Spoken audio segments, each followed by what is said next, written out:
Suscríbete a nuestro canal CBC Play y activa las notificaciones.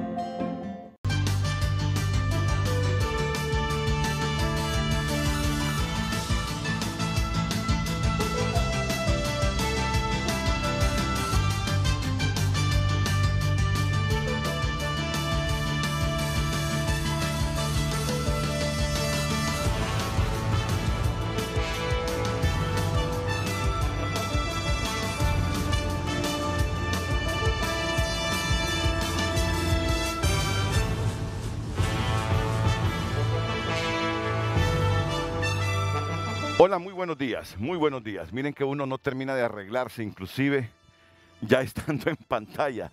Yo pensé que tenía todos los botoncitos, pero no es así. Pero son gajes de este oficio. Hoy vamos a debatir con gente que entiende de economía, un tema que es trascendental para el país. Y que en Honduras, yo digo, no sé si estoy equivocado, lo debatimos marginalmente. Generalmente este tema se queda en el debate del Consejo Hondureño de la Empresa Privada y de los economistas, pero de pocos economistas. Pero no es un tema que lo debate el público. Yo sé que no es fácil de entenderlo, pero después de tantos años, por lo menos líneas generales cada hondureño debería tener para comprender que la principal herramienta de desarrollo del país debe ser lo mejor debatida y consensuada, porque si no seguimos en ese círculo vicioso de aprobar presupuestos anuales y no conseguimos el gran objetivo. ¿Y cuál es el gran objetivo que tenemos los hondureños? Francamente, ¿cuál es el gran objetivo que tenemos los hondureños? Mire, me van a disculpar, pero les voy a dar lo que yo pienso. Es lograr el bien común. Para mí que todo se resume en el bien común. Para mí que todo se resume en el bien común.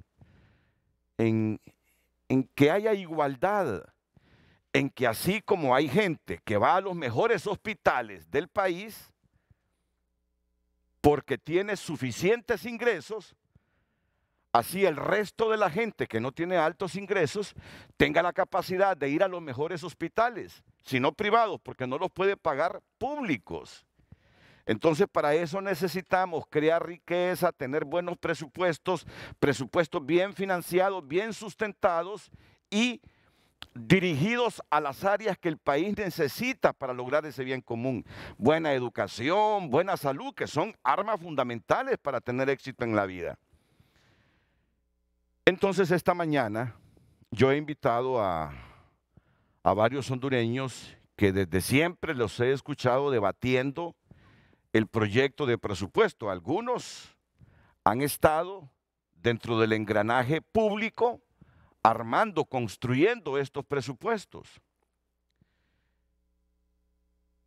Y para eso hoy tenemos aquí en el set de Frente a Frente al exministro de Finanzas, el doctor Hugo Noé Pino, a quien saludo. Doctor, bienvenido. Buenos días. Muchas gracias, porque sé que usted tiene que bajar de ese cerro y hay que levantarse tempranito. Igual para el gerente de políticas económicas del COEP, don Santiago Ferrera. Por lo menos tuvo que recorrer 32 kilómetros para estar a la hora aquí en Frente a Frente. Herrera. Bienvenido, don Santiago. Y Julio César Raudales, el expresidente del Colegio de Economistas, se levantó temprano también para estar en los estudios de Televicentro de San Pedro Sula. Julio, buenos días, bienvenido. En silencio, Julio. Bueno, ya vamos a corregir ese problemita de audio que tenemos con don Julio Raudales, pero ya saben ustedes que lo tenemos aquí. Y tenemos una preguntita sencilla de comprender, muy sencilla de comprender, para que sobre ella gire el debate esta mañana en Frente a Frente. Ya aparecerá en pantalla, yo la tengo anotada aquí, se la mandé a nuestro productor hace algunos minutos. Es fácil de comprender. Es fácil de comprender y aquí la voy a leer. 308.000 millones de lempiras no es una gran cantidad de dinero para todos los países que están ahí dentro de la Unión Europea ni para los Estados Unidos. E inclusive para algunos países aquí del subcontinente no es una gran cantidad de dinero. 308 mil millones, pero para nosotros los hondureños sí lo es. Sí lo es. Y en las condiciones en que estamos. Por eso la pregunta que la estoy esperando, porque miren que la redacté hace algunos minutos, pero como son los años, doctor, rápidamente se le olvida a uno. Y a mí me ha ocurrido en este momento. Y quiero que salga textualmente así como fue redactada. Y falta todavía ahí otra premisa abajito de ella. ¿Y de dónde sacaremos el dinero para financiar ese montón de pisto? Ahí la tenemos. 308 mil millones de lempiras. Ese es el proyecto de presupuesto que el Ejecutivo ha enviado al Congreso Nacional. Ya les decía, ¿verdad? Para nosotros sí es una gran cantidad de dinero, para otros países no. Pero como el debate se centra en lo de nosotros y las condiciones económicas que tenemos, por eso la pregunta, ¿y de dónde sacaremos el dinero para financiar ese montón de pisto? 308 mil millones de lempiras. Yo no soy experto, pero escucho a los expertos. Yo escucho a don Santiago Herrera, yo escucho a Hugo Noé Pino, escucho a un montón de economistas, escucho a los funcionarios del gobierno. Y cuando no hay suficiente generación de riqueza para financiar ese presupuesto, pues se acude al endeudamiento. Y en algunos casos a los paquetazos, así los conoce usted, como paquetazos. Le suben a los impuestos para financiar el presupuesto que se aprueba. Y sobre este proyecto que se ha enviado por el Ejecutivo, he escuchado preocupaciones en muchas voces, entre ellas las que tenemos hoy aquí, Hugo Noé Pino, Santiago Herrera y Julio Raudales. Otra vez con la pregunta, ¿y de dónde sacaremos ese montón de pisto para financiar el presupuesto nacional de la República para el ejercicio fiscal 2022? 308 mil millones de lempiras. He escuchado las voces del gobierno que dicen que el 80% con los tributos. Claro, uno mira el panorama económico y dice, ¿tendremos esa capacidad? Bueno, esperemos, ¿verdad? Pero lo otro admiten, con endeudamiento público, y afirman, pero el endeudamiento público de este proyecto de presupuesto es menor que el de otros años. Y hay voces que también dicen, si ya estamos hasta la coronilla de deuda, más de 16 mil millones de dólares, un buen porcentaje del dinero que se presupuesta va para pagar el servicio de la deuda. Miren ustedes, va para pagar el servicio de la deuda. Otro poco va para pagar los salarios de los trabajadores públicos. Queda un poquito para inversión social y casi nada para inversión pública. Ajá, y en un país donde no hay inversión pública y en un país donde esas asociaciones público-privadas despiertan sospechas, ¿cómo el país puede progresar si es poco o casi nada el margen que queda para la inversión pública en infraestructura? País sin infraestructura no crece. Pues bien, miren, yo solo les doy las aristas y vamos a ir con los expertos, pero yo les pediría que me dejen unos minutos, porque ayer el secretario del FONAC,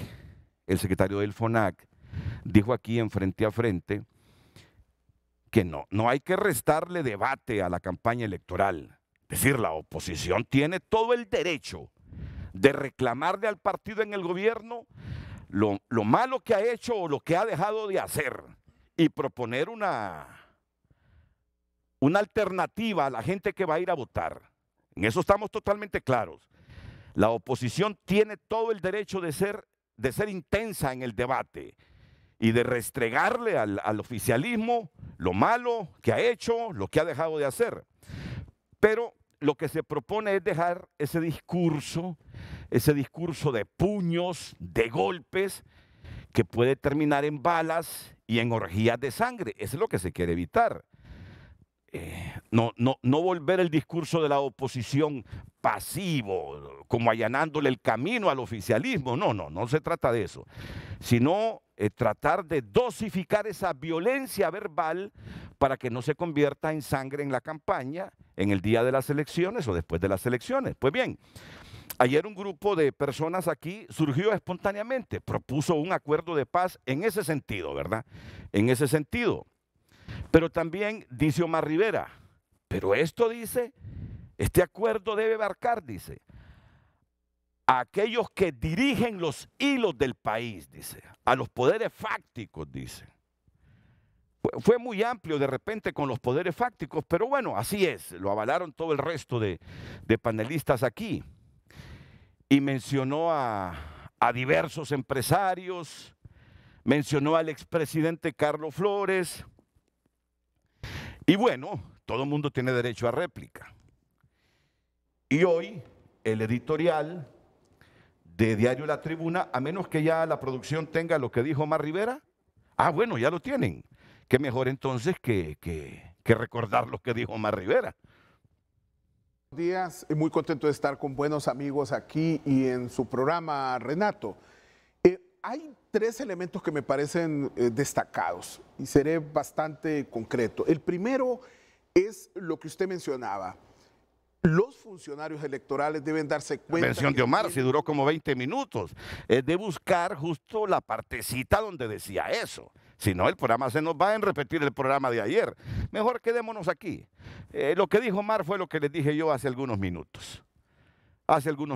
Y entonces, en base a eso, a ese derecho de réplica, hoy el editorial de La Tribuna dice, nada que adivinar. Casi que han hecho un personaje mítico a razón de las invocaciones del nombre, de que somos objeto. Sin embargo, no vemos la necesidad de la mención. Según avisan, hizo un invitado en un foro matutino, metiéndonos en un costal genérico para elucubrar conjeturas. Decimos lo anterior porque nuestras posiciones son del dominio público. Se ofrecen todos los días en esta columna editorial, 6 veces a la semana. Solo hay que tomarse la molestia de leer. ¿Qué sería pedir demasiado en esta época de sociedades líquidas, superficiales, cuando el analfabetismo pasó de ser una limitación de los que no sabían leer y escribir a otra distinta de los que aún sabiendo poco leen y nada escriben? Para no tener que inventar, aquí no se esconden pareceres. Exponemos a diario cuánto pensamos. Y a continuación, un extracto resumido por lo que hemos abogado y defendido. Y el editorialista, que es el expresidente Carlos Flores, enumera todo lo que él ha exigido en sus editoriales o ha hecho. Y yo lo voy a resumir, ¿verdad? Porque es un editorial con letrita pequeña, que al final se hace bastante largo. Y hasta yo tengo dificultades de leerlo, ya que lo imprimí aquí en papel. Habla de la segunda vuelta electoral como opción a que no salgan gobiernos tan débiles de minorías, con una gran cantidad de gente desencantada, en contra o absteniéndose de participar. De la ley electoral completa e integral a tiempo, que no la sacaron. Vamos a ver, la ley electoral completa e integral a tiempo, no que la sacaron cuando San Juan bajó el dedo. No a reformas improcedentes a una ley electoral recién aprobada, intentando controlar el Consejo Nacional Electoral por medio del dinero del presupuesto. Presupuesto para cumplir con las exigencias de la ley a tiempo y no mes y medio después. Y así el editorialista, el expresidente Flores, va relatando lo que él pide, lo que él exige como ciudadano de Honduras. Es decir, lo que nos quiere decir en el editorial es que él no es de los hombres que está escondido moviendo los hilos de la política o moviendo a los políticos hondureños. sino que es lo que expresa diariamente en sus editoriales. Y yo los invito a que ustedes lean el editorial del presidente Flores de hoy, Nada que adivinar. Esa es la respuesta que el gobernante le da a Omar Rivera cuando éste afirmaba que también aquí hay poderes fácticos y hay liderazgos, dice, que se mueven atrás dirigiendo los hilos de la política nacional y que a ellos hay que integrarlos a un acuerdo de paz. Un acuerdo de paz para evitar que la elección de noviembre se convierta en una orgía, que deje muertos. Miren que en México hubo casi 200 muertos en las últimas elecciones, hace varios meses, y no eran para presidente. Así que yo estoy claro en el concepto, ¿verdad? Yo estoy claro en el concepto. Tiene todo el derecho de la opinión, tiene todo el derecho la oposición a ser intensa en este debate contra lo que el oficialismo ha hecho mal o ha dejado de hacer. No se está censurando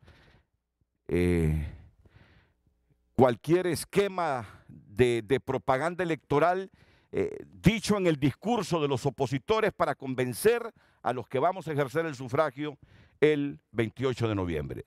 Lo que se pide es que no se utilice lenguaje violento, desafiante, de puños, de pistolas, porque nos vamos a arrepentir. Cualquiera podrá morir, hasta inocentes, si este se convierte en un proceso electoral violento. Aquí termino y voy a ir ahora para debatir el tema por el cual están nuestros invitados.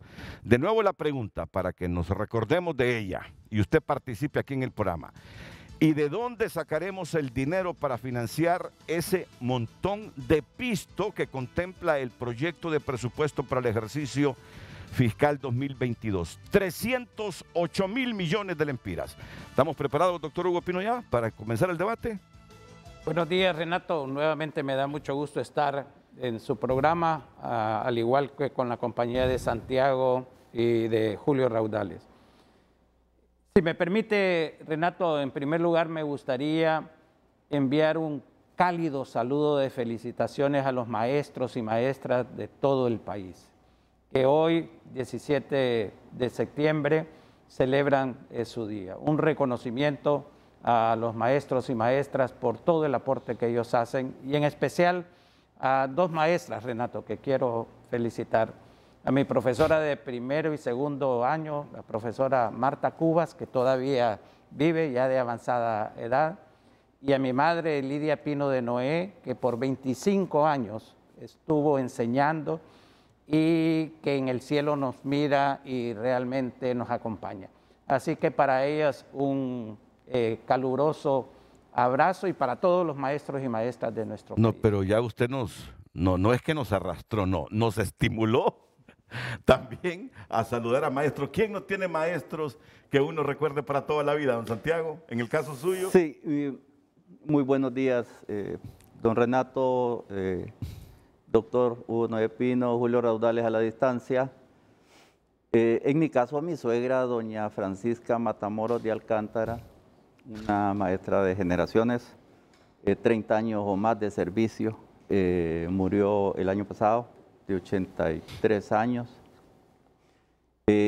Dictaron cátedra por años, no habían pérdidas de huelgas, se dedicaban a enseñar. Me contaba que a los septiembre de cada año la directora del colegio, la señora Ruth Urtecho, la llamaba y le decía: Panchita, ¿cuál es el plan de los niños que tienen riesgo de perder el año? Y en adelante habían horarios extendidos para atender a esos niños que estaban mal en las materias tradicionales de español, matemáticas. Al final del año los niños pasaban sus grados porque efectivamente habían logrado los avances. Era una escuela. No había educación especial en aquellos años. Ellas tenían en un aula de una escuela guía técnica Guadalupe de Quesada de la Ceiba, un aula recurso que recibían gente del Cuerpo de Paz para ayudarle a los niños con discapacidades y ayudarlos a crecer a la par de sus compañeros. Era impresionante lo que hacían. Esa generación de maestros ojalá se repitiera, porque el país lo sigue necesitando hoy más que nunca. Bueno, muchas gracias, don Santiago. Y yo estoy seguro que Julio también tiene a quien saludar. Julio Raudales también tiene a quien saludar hoy en el Día del Maestro Hondureño. Adelante, Julio. Muchas gracias, Renato. Me sumo a las felicitaciones de mis compañeros, de mis colegas, a todos los maestros y maestras hondureños, que, como bien decía Hugo y Santiago, son ejemplos de sacrificio. Y en especial, al igual que Hugo, quiero saludar a mi hermana, a Ligia, que es una profesora, una maestra normalista, a mi mamá, que ya no está con nosotros, pero que nos enseñó ese apostolado desde la casa, ese sacrificio que implica. Yo veía a mi mamá como, aún con su enfermedad, Renato, Sí. antes de morir, estaba siempre pendiente de ir a su clase, de estar puntual a las 7 de la mañana en la escuela. Trabajó toda su vida en una escuela pública, pero también quiero aprovechar, Renato, para saludar a todos mis colegas, de los 3 que estamos acá. Bueno, creo que Hugo también ha estado muy involucrado en temas académicos, no sé Santiago, pero yo soy un profesor también de la universidad y quiero saludar a todos mis colegas, maestras y maestros de la Universidad Nacional Autónoma de Honduras, de los colegios y de las escuelas. Bueno, muchas gracias. No, sí saludó a la hermana, Ligia. Sí. Ligia, mi amiga de mi esposa, una linda persona, Ligia Raudales. Por eso dije yo sé que Julio tiene a quien saludar y es ¿Qué recuerdos a su tiene hermana. usted, Renato? Ahí voy, doctor. Debe tener muy bonitos también. Yo le voy a decir algo.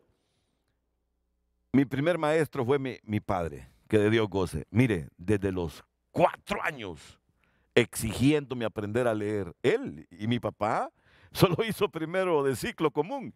Por eso cuando mi viejo me regañaba a mí, porque le fallaba con un 85% en alguna nota, me hincaba en granos de maíz. Entonces venía mi abuela y le decía, ¿y por qué haces eso? Le dice, y vos que por andar en esto y lo otro no pasaste de primer curso.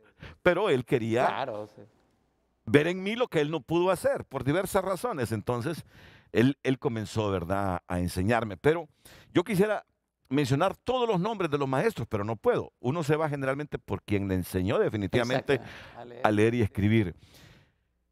Y aquí yo no puedo olvidar a un profesor que ya murió, el profesor Héctor Padilla, en la Escuela José Trinidad Reyes del Porvenir. Pero igual a otra maestra que me marcó, la profesora Regina Andrade. Regina Andrade, ella vive. Y mire que siempre me escribe. Y hace algunos días me envió una foto con compañeros cuando teníamos 6 años. Impresionante. Me emocioné al ver aquella foto. Una foto como de 10 alumnos a los que ella le impartió clases, incluido yo. Y aparecía ella en el centro. Así que para la profesora Regina Andrade, que sé que vive y que se emociona y que le da seguimiento, qué pasó con todos sus alumnos de primer grado en 1966 aproximadamente. Igual que yo. Imagínense. Le doy las gracias y le digo que la quiero mucho, que la respeto. Y así, yo tengo un montón de maestros que los quisiera mencionar, pero bueno, claro, sí. Es una lista larga. Y bueno, y a mi hermana es maestra. ¿Quién no tiene un hermano o hermana maestra en Honduras? Casi todas las familias. A Gemima Álvarez. Aunque el escribiente le puso Germina. Y Gemima es un nombre bíblico, que si mal no recuerdo está en el libro de Job. Pero cuando la fueron a inscribir, así pasaba antes, ¿verdad? Escuchó mal el escribiente y le puso Germina. Por eso su título de maestra es Germina. Pero Germina es un nombre bonito también, germinar, nacer. Así es. Así que a todos los maestros. Bueno, y aparece don José Luis Moncada también. José Luis también tiene a un maestro que saludar, estoy seguro. No, él está invitado también, José Luis. ¿A qué maestro o maestra, José Luis? Buenos días a Noé, a Santiago y a Julio. Es un placer saludarlos y pues tocar un tema muy interesante y también felicitar a los maestros en este día. Renato, quiero aprovechar, y si usted me da unos segundos, para despedirme oficialmente del programa Honduras Digital Challenge, un programa de 5 años que he estado dirigiendo con el único objetivo de dar oportunidades a los talentos hondureños en los startups, en el diseño de aplicaciones para facilitar la vida en el servicio del comercio. Hoy es mi último día como director general del programa, agradeciendo a todos sus socios y a todos los participantes, incluyendo Televicentro, que en 2 años fue miembro, por todo el apoyo. Creo que dejamos un programa robusto, sostenible. Ojalá que sigan apoyándolo, porque realmente en Honduras hay mucho talento. Esta es una responsabilidad social innovadora que realmente fue muy productiva, una iniciativa del Banco Mundial, del Banco Atlántida y apoyada por el Banco Interamericano, el Banco Centroamericano y otra serie de socios que realmente agradezco. Bueno, pues qué sorpresa, hombre, qué sorpresa. Qué sorpresa, y digo que no me emocione con esto que está diciendo José Luis Moncada, que deja el programa Honduras Digital. Bueno, pues eso me dice que se fue del banco también. Pero bueno, yo sé que este hombre es inteligente y que tiene opciones para triunfar en la vida como lo ha hecho hasta ahora. Así que, ya dicho lo que hemos dicho, vámonos a la primera pausa y luego vengamos con el tema del presupuesto, del proyecto de presupuesto para el 2022. Occidente, cumplimos 70 años y reiteramos que apoyando al pequeño de hoy, hacemos el grande del mañana. Sí está pasando, está en tunota.com, titulares esta mañana, porque las noticias no paran. Esa es la portada de tunota.com. Madres utilizan a sus hijos como pasaportes humanos en ruta hacia Estados Unidos, denuncian algunas organizaciones. Solo 20 de 6,000 candidatos políticos han abierto sus cuentas bancarias para fiscalizar sus fondos. El técnico del avicolor Fabián Coito dice que el que crea que este camino para Honduras es fácil está equivocado. Habla justamente de la eliminatoria mundialista. Declaran culpable por 2 delitos al principal contador de la MS-13.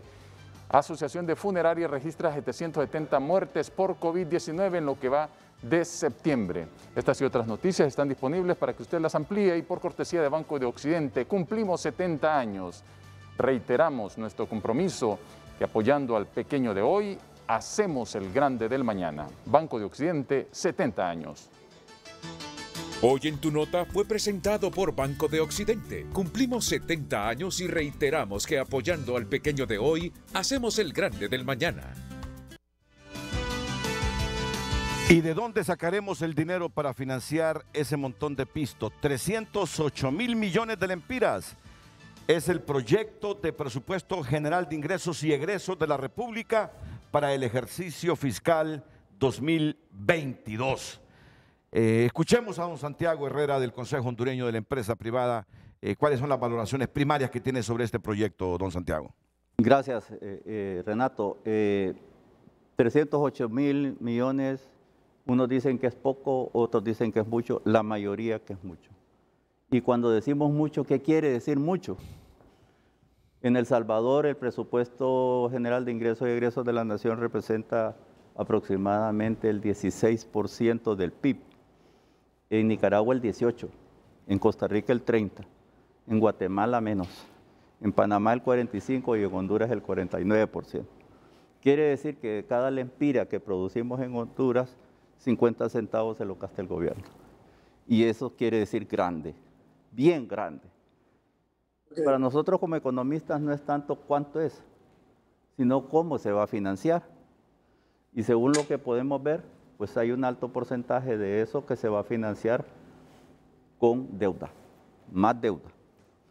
Y que se gasta, la calidad del gasto, más gasto corriente, más salarios, más servicio de deuda, pocos recursos para inversión pública, pocos recursos para lo demás. Y entonces, si valoramos el presupuesto, como lo decía usted al inicio, señor periodista, como un instrumento de desarrollo, pues no parece que este presupuesto sea ese instrumento que todos los economistas soñamos como un instrumento de desarrollo, sino un poco más de lo mismo. O sea,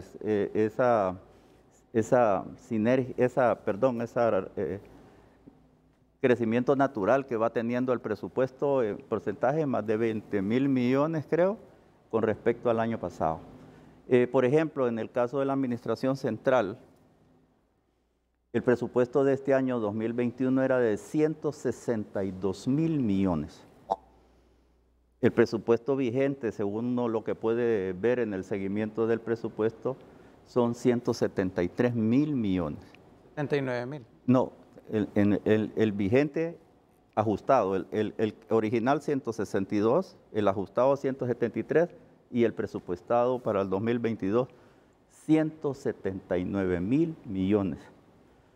Si sacamos, ¿qué vamos a hacer con ese presupuesto?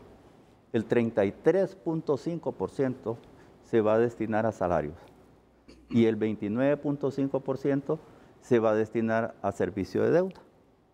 Y eso nos lleva a 110.000 millones. Y los ingresos tributarios presupuestados son por 118.000 millones. Y usted dijo, nos va a quedar solo un poquito. Un poquito. Quiere decir que la diferencia tiene que ir a deuda, ¿verdad? Y la deuda, como vemos, se está comiendo ya 1/3 del presupuesto de ingresos y egresos de la nación, ¿verdad? En la administración central. Es preocupante ese crecimiento del presupuesto y que la fuente de financiamiento principal esté partiendo después de impuestos en más deuda. Y más deuda es servicio de deuda y eso nos lleva a otras preocupaciones como es la sostenibilidad de la deuda. El doctor tal vez nos puede ilustrar sobre ese tema. Claro. Renato, una de las cosas iniciales que a mí me gustaría señalar es que la forma de presentación del presupuesto de los 308.000 millones habla de dos dinámicas diferentes que hay veces confunde. Como señalaba Santiago, el proyecto de presupuesto del gobierno central, en donde están las secretarías de Estado y está los órganos, el Ejecutivo, el Legislativo y los órganos constitucionales, es una dinámica.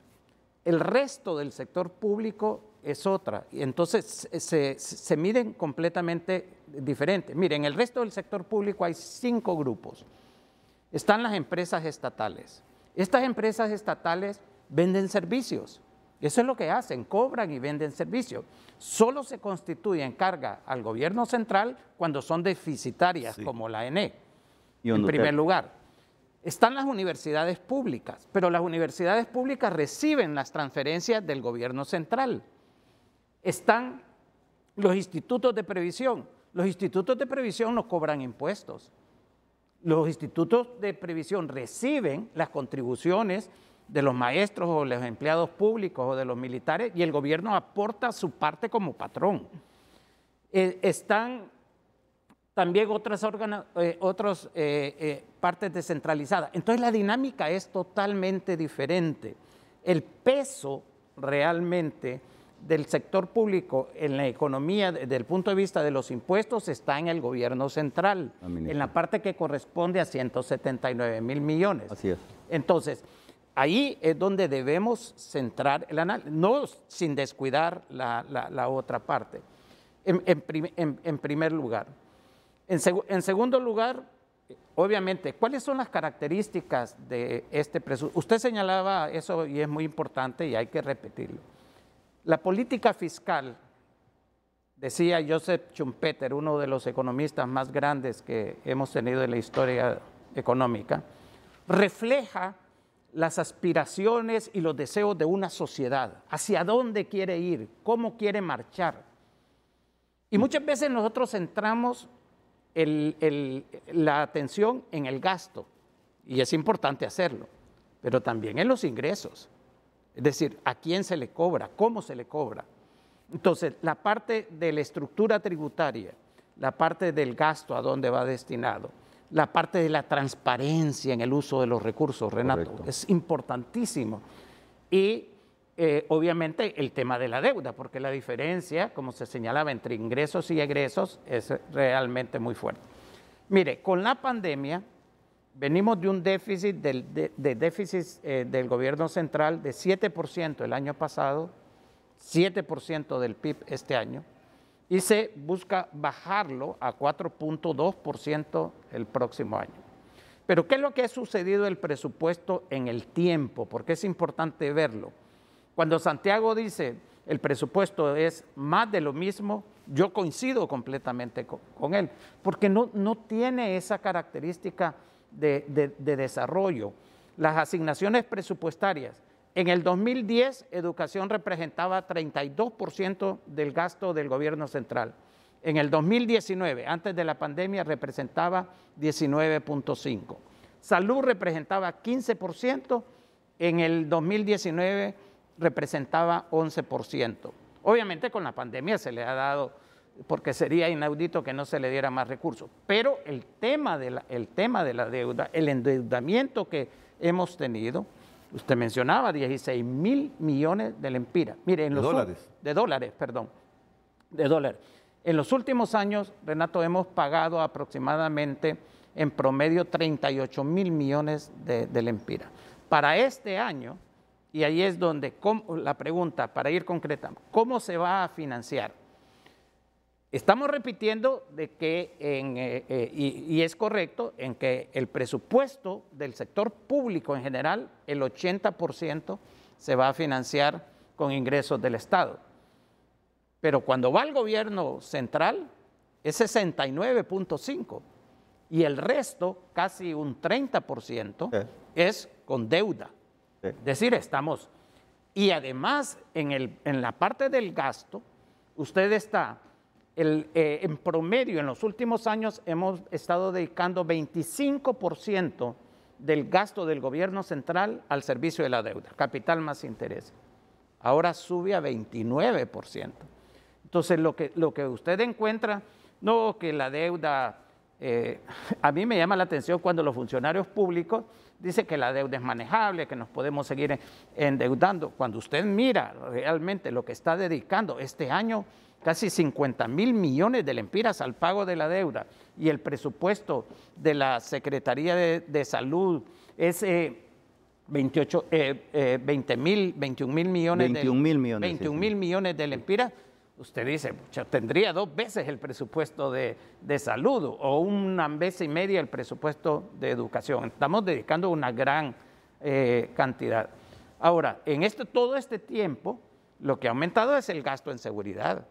Alguien ponía un ejemplo que me parecía muy gráfico de lo que ha pasado en los últimos años en el país en cuestiones presupuestarias.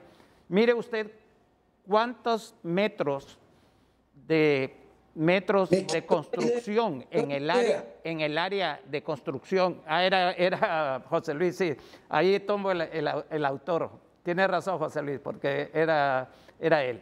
José Luis decía, ¿cuántos metros de construcción se han construido, valga la redundancia, en nuestro país, en cárceles, en postas policiales, en batallones, y cuántas escuelas y cuántos hospitales? ¿Es eso realmente lo que aspiramos como sociedad?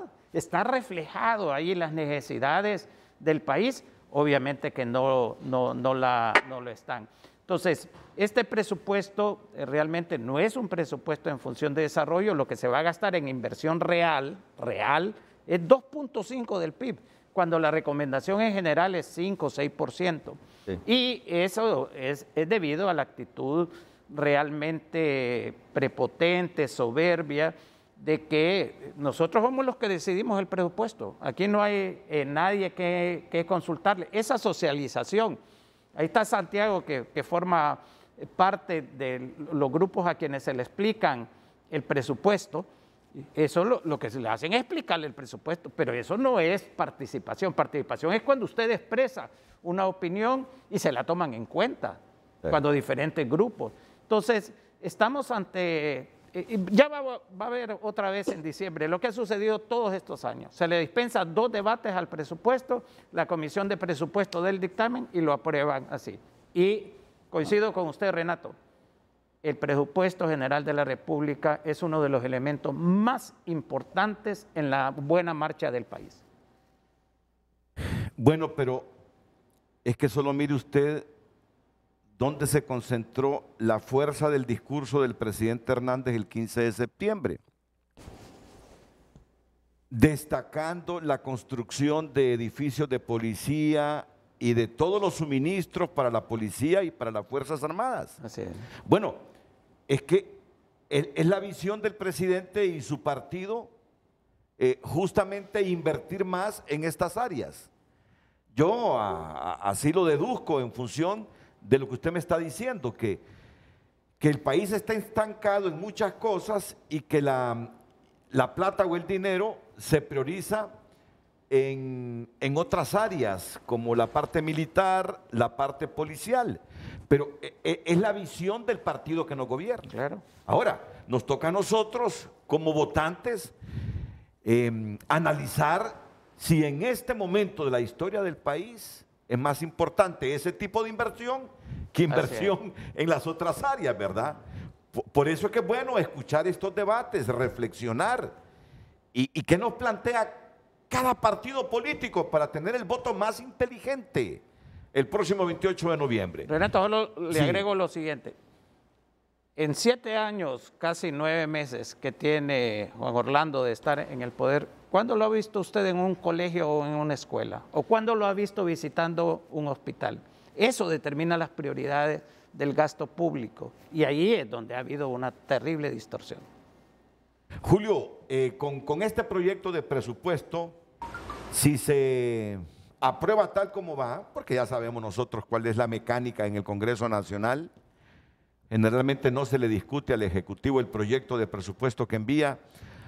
¿Hacia dónde vamos? Sinceramente, ¿hacia dónde vamos? Conociendo la pedagogía de ustedes, me gustaría que hoy la sacaran al máximo para que todo el mundo comprenda qué significa para Honduras aprobar para el ejercicio fiscal 2022 un presupuesto de 308.000 millones de lempiras en las condiciones que estamos. Adelante, Julio Raudales. Gracias, Renato. Mira, yo creo que esto es básicamente el camino que ha venido marcando el gobierno ya desde hace bastante tiempo. Ya son varias décadas en una dinámica en la cual se ha venido implementando un gasto público que no tiene mayor sentido ni mayor correlación con los temas de desarrollo que se requieren en el país. Esto evidentemente ha tenido pues, algunas distinciones dependiendo de la administración. Cada administración tiene su propia dinámica y su propio estilo, pero evidentemente lo que está claro, Renato, es que la regulación, la normativa que regula el presupuesto lo convierte en un instrumento muy inflexible. Solo para mencionarte 2 ejemplos. El primero es que se está esperando 116.000 millones de ingresos tributarios para el próximo año, 116.000 millones de lempiras. De esto, 50.000 millones, como mencionaba Hugo, son para pagar servicio de la deuda. Y más o menos unos 55.000 millones, Renato, son para pagar sueldos y salarios. Estamos hablando de 107.000 millones de eso que vamos a tributar nosotros el próximo año, de esos 116.000 millones que espera el gobierno recaudar, ya prácticamente todo está comprometido solo en sueldos y solo en pago de servicio de deuda. Ahora, veámoslo de otra forma también. Imagínate que el próximo año, y esto sucede siempre y forma parte, repito, de las inflexibilidades que existen, solamente en pagos fijos que tiene que hacer el gobierno, 11% de las municipalidades, 3% a la Corte Suprema, 3% a la Fiscalía, 6% en teoría a la universidad, que nunca se le da tampoco, ¿verdad? O sea, estas normativas que están por ley evitan o no permiten que en el presupuesto pueda haber recursos suficientes para generar desarrollo, lo cual se ve más claramente si miráramos nosotros lo que está dirigido, por ejemplo, a educación, a salud, como bien mencionaba Hugo, a justicia, ¿verdad? Y sobre todo también a inversión pública, ¿verdad? Me refiero a infraestructura, porque también ahí en el tema de inversión pública hay mucho que discutir, Renato. Un elemento importante que definen también los expertos internacionales es que la inversión pública tiene que ser un complemento de la inversión privada. Es decir, no puede haber buena inversión privada, no puede haber inversión privada de buena calidad si no tenemos buenas carreteras, si no tenemos buenos puertos, buenos aeropuertos, Si, por ejemplo, si la inversión privada no coadyuva a elementos como los programas de riego, por ejemplo, ¿verdad? No es posible, Renato, que en Honduras tengamos más de 1 millón de hectáreas aptas para la agricultura y que menos de 100.000 hectáreas estén únicamente irrigadas. Entonces, como que hace falta hacer un cambio estructural en el tema de la elaboración del presupuesto para evitar que estas inflexibilidades sigan evitando que el presupuesto no sea, como han dicho mis colegas, un instrumento verdadero para el desarrollo. Muy bien, escuchamos la opinión de José Luis Moncada. Bien, Renato, unas consideraciones de carácter general es que aprobar un presupuesto para el 2022 sin una liquidación del 2021, pues ahí hay un desfase técnico que es necesario para conocer cómo se ejecutó el presupuesto en el 2021. Indiscutiblemente, incrementar el presupuesto de la República no es malo siempre y cuando tenga cómo financiarlo y que ese financiamiento no sea en deterioro realmente del beneficio que puede generar el mismo a la población. Es decir, que puedan imponerse nuevos impuestos. Esto sería fatal. Otro tema fundamental es que usted le pone montos a las instituciones, pero no le pone las actividades o acciones concretas. Es decir, un presupuesto acompañado de una planificación concreta, ¿qué es lo que se va a hacer? Por ejemplo, en temas de salud y educación se incrementó hasta este año.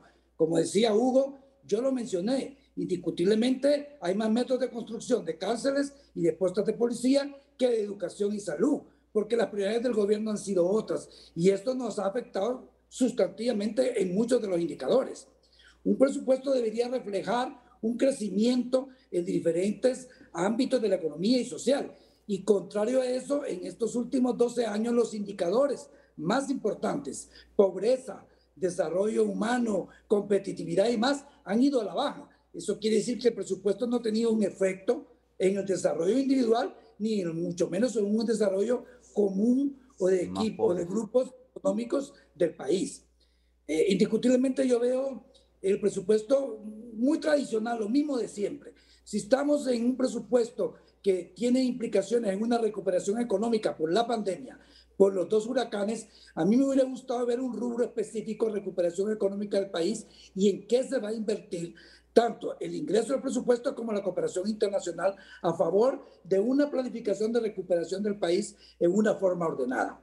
Y otro tema que me preocupa es la Empresa Nacional de Energía Eléctrica y cómo está afectando el presupuesto de la República, porque termina el gobierno subsidiando los déficits del ENE porque el gobierno no tenía una política clara en la reformulación de la política energética y seguimos sufriendo. Y esto impacta en el presupuesto de la República. Y esto sinceramente puede llevar a los indicadores bien difíciles que pueda tener el gobierno central.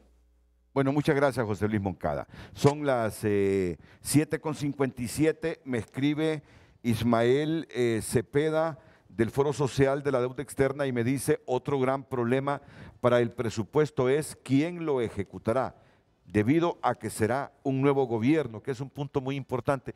Yo creo que en año electoral el país debería tener un mecanismo de consenso, porque no se sabe si el partido en el gobierno volverá o estará de nuevo gobernando el país, ¿verdad? Imagínense que si no es el Partido Nacional y es otro el que gana las elecciones, ir a trabajar con un presupuesto que lo aprobó otro partido, prácticamente con una visión diferente de las prioridades. Requiere una reformulación del presupuesto, Renato.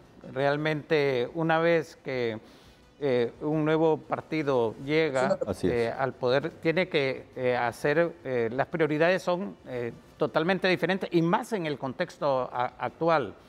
Tiene que ver, solicitar, digamos, en primer lugar, la información fidedigna. Hay que hacer un diagnóstico de cómo están las finanzas públicas, porque muchas veces lo que se publica no es realmente lo real. Y una vez que se establece esto, llevar al Congreso una reformulación del presupuesto en base a las prioridades y los objetivos que han sido determinados en el programa de gobierno.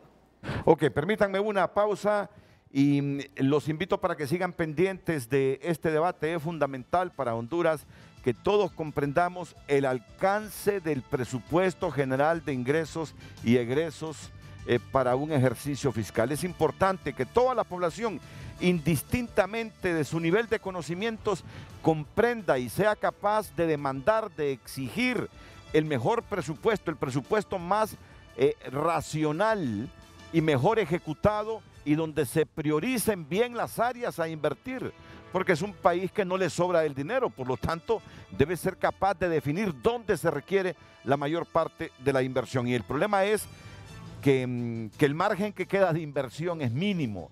Ese es el gran problema que estamos debatiendo hoy. El margen de inversión que queda para este presupuesto del 2022 es mínimo. La mayor parte de la plata se va a ir al pago de servicio, de deuda y a los salarios. Hay un problema, una disfunción estructural bárbara con el presupuesto de Honduras. Y por eso hoy están aquí mis invitados, Hugo Noé Pino, Santiago Herrera, Julio César Raudales y José Luis Moncada. Seguimos con el debate después de estos consejos. Ok, si me puede resumir así, brevemente para usted, ¿cuáles son los puntos fundamentales a debatir? Y a debatir para crear conciencia en los diputados, que son los que tienen que aprobar ese proyecto de presupuesto. ¿Qué es lo que más le preocupa de este proyecto de presupuesto? Si hubiese la oportunidad de debatir y modificar en el Congreso Nacional este proyecto de presupuesto, debería de hacerse una reasignación, digamos, con relación a la inversión en infraestructura, porque la inversión en la infraestructura es la que permite mayor crecimiento económico y además genera empleo. Honduras en este momento tiene una gran necesidad de creación de empleo. Y cuando uno revisa cómo están los porcentajes a nivel de gobierno central, es sumamente bajo lo que se está haciendo, en primer lugar. En segundo lugar, hay una gran dualidad de funciones en instituciones. Fíjese, se creó una Secretaría de Transparencia cuando existe un Instituto de Acceso a la Información Pública. Ese debería de ser otro elemento. Y en la parte de ingresos, ¿por qué sube el porcentaje de endeudamiento? Porque a pesar de que el gobierno dijo que iba a reducir las exoneraciones fiscales, no lo ha hecho. Y es comprensible que uno diga, bueno, hay que reducir aquellas que no están cumpliendo su objetivo, otras van a tener que mantenerse porque o están en ley o están cumpliendo su función. También el caso de la evasión fiscal. Cuando se aprobó el nuevo Código Tributario, se cambió de renta territorial, de renta universal a renta territorial, que es otro elemento para combatir la defraudación fiscal. Entonces, hay una serie de mecanismos, tanto en el lado de ingresos y en el lado del gasto, que el Congreso Nacional debería de tomar en cuenta al momento de discusión, la Comisión de Presupuesto, y llamar y escuchar a diferentes sectores, pero no esa socialización que hacen, que invitan a los secretarios a defender el proyecto que tienen presentado en cada una de sus áreas, sino que a escuchar verdaderamente a aquellos que tienen cuestionamientos sobre eso. Y eso no ha sido la tradición. Sabemos que este gobierno ha sido muy cerrado. Únicamente la decisión de una persona es la que determina la marcha de la administración pública. Tengo muy poca esperanza de que este presupuesto, tal y como esté presentado, pueda ser modificado en el Congreso, Okay. Renato. Quiero decirles que invité a los secretarios, o al secretario de Finanzas y a las subsecretarias, nos atendieron gentilmente, pero nos dijeron que se les permitiera exponer este presupuesto en una próxima ocasión, la otra semana. Pero bueno, entonces nosotros nos quedamos aquí con el sector de economistas independientes, con el Consejo Hondureño de la Empresa Privada, debatiendo este proyecto de presupuesto. Puntos preocupantes que me dice don Santiago Herrera tendría que reflexionar el Congreso para hacer algunas modificaciones. Por favor, señor Herrera. Sí, gracias. Primer tema, las empresas públicas. El doctor Noé se refería al inicio a las empresas públicas. La ENE está generando entre 6.000 y 7.000 millones de pérdidas todos los años. El agujero fiscal representa un 1% del PIB, así de sencillo. Cualquier candidato que logre la presidencia de la República 10%. Tendrá que abordar en serio ese tema. Sí. Como COEP hemos convocado recientemente para presentar la hoja de ruta. Muy pocos candidatos presidenciales se presentaron a la reunión, lamentable que no quieran hablar del tema más importante desde la perspectiva financiera y fiscal que tiene el país y de la estabilidad de la economía, porque el sector eléctrico es crecimiento, es desarrollo. Segundo tema importante, el presupuesto 2021 a la fecha tiene un porcentaje de ejecución del 50%. Usted decía, ¿para qué más pisto? Y probablemente con esto vamos a llegar a un nivel de ejecución de tal vez unos 120.000 millones. Ahí tiene la tabla para que la vaya dirigiendo al público sobre lo que usted está informando. Sí, vean los niveles de ejecución que aparecen en esta tabla.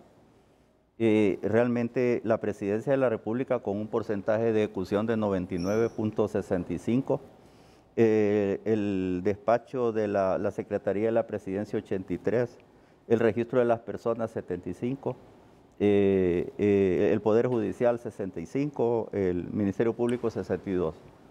Pero cuando nos vamos en general aquí, por administración central, el porcentaje de ejecución es 51%, don Renato. Empresas públicas 52%, instituciones de seguridad social 53%, descentralizadas 47%, financieras bancarias 25%, instituciones públicas no financieras 46%, promedio 50-42%. En el noveno mes del año. Estos datos son a la primera semana de septiembre en lo que aparece en el porcentaje de ejecución. Y volvamos a la pregunta, ¿para qué más pisto? Porque entonces si los niveles de ejecución a final del año van a ser tan bajos, entonces uno se pregunta, ¿para qué más? Porque si no lo vamos a ejecutar y lo vamos a ejecutar bien y en lo que debemos ejecutarlo, entonces no se explica. Un tema que usted mencionó, el tema de educación. El incremento del presupuesto previsto en educación es de 1.381 millones.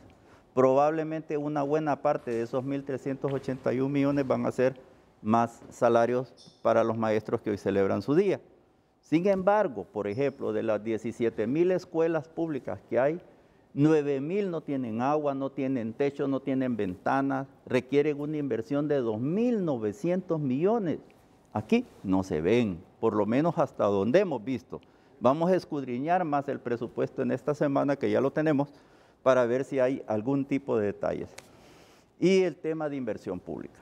En la inversión pública el presupuesto dice que van a ser 24.000 millones. Lo mismo que el año pasado y lo mismo que el año antepasado. El año pasado, cuando les pedimos reformular esta partida en ánimo de promover la reactivación económica, más bien le bajaron 700 millones.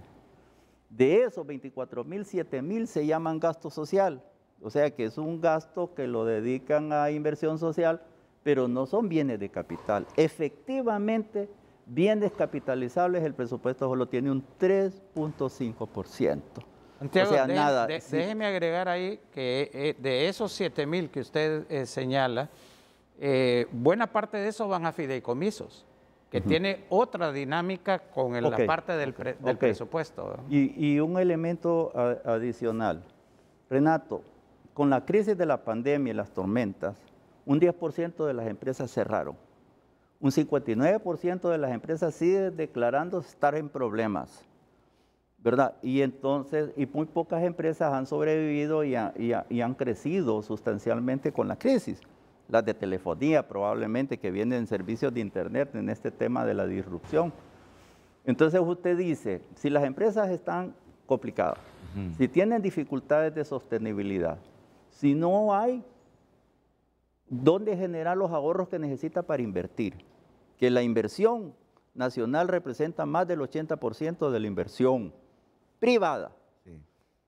Y entonces uno dice, bueno, estos son los tiempos en que la inversión pública del gobierno, como usted bien lo dijo, en infraestructura. ¿Por qué infraestructura? Porque infraestructura y sector agrícola son los primeros disparadores del crecimiento y los primeros disparadores del empleo, con poca inversión. Y eso lo necesitamos en el cortísimo plazo para reactivar los ingresos de las familias, para reactivar su demanda y el consumo, para poder satisfacer sus necesidades básicas. Y por lo tanto, ese complemento es crucial para complementar la inversión privada y sobre todo en un año electoral donde prevalece la incertidumbre y la pérdida de confianza. Y entonces, si yo estoy fregado como empresa, si tengo limitantes de recursos para poder invertir, además tengo incertidumbre, hay mucha preocupación por la seguridad jurídica en el país, por el Estado de Derecho, el respeto al Estado de Derecho. Entonces se requiere esa inversión pública para complementar en carreteras, en desarrollo, en obras de infraestructura. Los niveles de ejecución de la reconstrucción de los bordos en el valle de Sula ha retrasado la recuperación de las plantaciones de caña, ha retrasado la recuperación de las plantaciones de banano y de palma. Y por lo tanto, ¿cómo podemos esperar grandes exportaciones si esas grandes áreas que fueron afectadas por el ETA y IOTA siguen en riesgo? Porque una nueva tormenta sería el acabose para el sector exportador de nuestro país. Entonces, son temas, señor periodista y público en general, que están ahí, pero no se ven en la discusión del presupuesto como lo acabamos de recalcar todos, y por eso decimos, pues probablemente como instrumento de desarrollo, este no es el instrumento, sino que tal vez es un poco más de lo mismo, como creo que ya lo dijo alguien por ahí. ¿Y el país no está para hacer más de lo mismo, Julio Raudales? Así es, Renato. Yo creo que es bien importante recalcar, subrayar lo que han estado diciendo ya tanto Hugo como José Luis y Santiago. Esto tiene que cambiar, pero lamentablemente yo no puedo ser optimista al respecto porque ya llevo muchos años en este bregar, ¿verdad? Desde 1989, antes de graduarme de economista, empecé a trabajar allá en el Ministerio de Finanzas y veo que las cosas se han estado manejando de la misma manera ya por más de 30 años. Entonces yo creo que es muy importante y ojalá que se diera que en la oferta política, y aquí tenemos a un candidato a diputado, que es Hugo, que me alegra muchísimo que personas de la estatura, del bagaje de Hugo Noé Pino puedan ir al Congreso Nacional.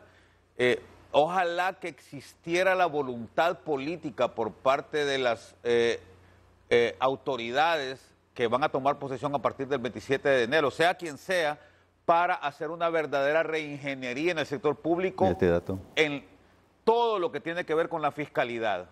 Escuelas. En la parte de ingresos, Hugo lo mencionaba al comienzo del programa, no puede ser, Renato, que el 10% de la población más pobre esté contribuyendo al Estado con más del 45% de sus ingresos. Es decir, el 10% más pobre de la población casi paga la mitad de sus ingresos en impuestos, mientras que el 10% más rico de la población paga apenas el 14% de sus ingresos. Entonces, ahí requerimos hacer una reforma integral, completa en el tema de ingresos.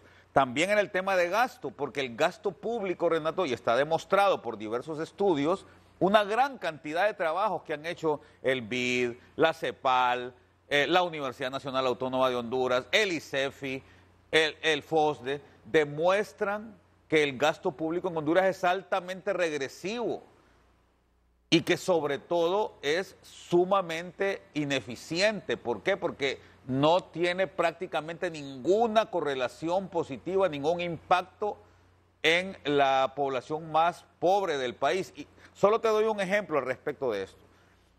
Cuando yo estaba en la administración pública, metimos un proyecto de ley que se llama la Ley del Fondo Social para las Telecomunicaciones. Esto obligaba a las compañías telefónicas y a los oferentes de cable en el país, los obligaba a pagar un impuesto del 1% por las llamadas telefónicas y por el servicio de Internet.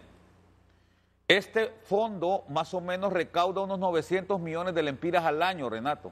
Y la idea es que este fondo se dedicara exclusivamente a generar Internet y tecnología para la escuela. Te estoy hablando del año 2011 que se hizo esto. Han pasado 10 años y lamentablemente este dinero nunca se utilizó para generar